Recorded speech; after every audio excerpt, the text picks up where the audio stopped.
प्रधानमंत्री मोदी के परम मित्र का फर्जीवाड़ा एक एक कर देश और दुनिया के सामने आ रहा है। पीएम फिर भी अपनी यारी निभाने में लगे हुए हैं। हिंडनबर्ग के बाद अब organised crime and corruption reporting project यानी कि OCCRP ने अपनी जांच रिपोर्ट में इसका खुलासा किया है। रिपोर्ट में खुलासा हुआ है कि अडानी ग्रुप ने गुपचुप तरीके से खुद अपने ही शेयर खरीदकर स्टॉक एक्सचेंज में लाखों डॉलर का निवेश किया और देश को चूना लगाया।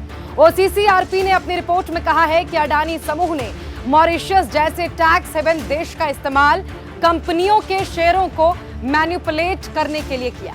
OCCRP ने जांच के आधार पर कुछ डॉक्यूमेंट्स अंग्रेजी अखबार द गार्जियन और फाइनेंशियल टाइम्स के साथ साझा किए हैं। एक है पीएम मोदी, जो लगातार अडानी मुद्दे से देश का ध्यान भटकाने में लगे हुए हैं। उधर हिंडनबर्ग और OCCRP मोडानी पर एक के बाद एक बम फोड़ रहा है।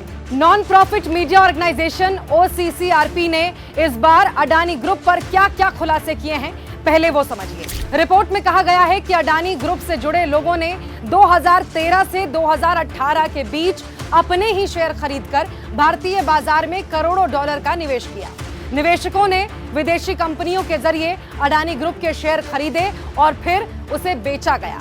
OCCRP का दावा है कि उसने मॉरिशस के रास्ते हुए ट्रांजैक्शन और अडानी ग्रुप के इंटरनल ईमेल्स को देखा है, जिसमें ऐसे 2 मामले ऐसे हैं जहां निवेशकों ने विदेशी कंपनियों के जरिए अडानी ग्रुप के शेयर खरीदे और बेचे हैं। रिकॉर्ड से ऐसे पुख्ता सबूत मिलते हैं कि गौतम अडानी के भाई विनोद अडानी की इन ऑपरेशंस में प्रभावशाली भूमिका थी। डॉक्यूमेंट्स में विनोद अडानी के 2 कारोबारी सहयोगी नासिर अली शबान अहली और चांग चुंग लिंग को उन ऑफशोर कंपनियों का सोल बेनिफिशियरी यानी कि एकमात्र लाभार्थी बताया गया है।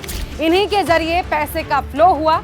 आपको याद होगा, इससे पहले भी हिंडनबर्ग ने एक जांच रिपोर्ट जारी कर अडानी ग्रुप पर शेयरों की कीमतों में छेड़छाड़ के गंभीर आरोप और अडानी ग्रुप के शेयर बाजार में लिस्टेड 7 प्रमुख कंपनियों जिनके ओवर वैल्यूड होने के बाद सामने आई थी, जिसके बाद सड़क से लेकर संसद तक विपक्ष अडानी घोटाले पर जेपीसी की मांग करती रही, मगर प्रधानमंत्री और सरकार के कान में जू तक नहीं रेंगी। उल्टा राहुल गांधी ने जब संसद में इस पर सवाल उठाया तो उन्हें संसद की सदस्यता से हाथ धोना पड़ा।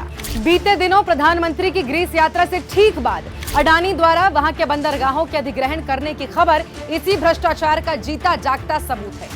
अंग्रेजी अखबारों में छपने वाले ऐसे हेडलाइंस दुनिया को भारत पर उंगली उठाने का मौका दे रहे हैं, वो भी ऐसे समय में जब भारत में 20 देशों के मुखिया इकट्ठा होने जा रहे हैं। राहुल ने फिर एक बार अपने सवाल दोहराते हुए पूछा है कि आखिर किसकी शह पर यह सब होता रहा और किसी को कानो कान खबर नहीं हुई। मोदी अडानी के बीच संबंध क्या है, कैसे देश के बड़े बड़े प्रोजेक्ट्स अडानी ग्रुप को दे दिए जाते हैं, अडानी मामले में जेपीसी का गठन क्यों नहीं किया जा रहा है, इस जांच से आखिर डर किसको लग रहा है।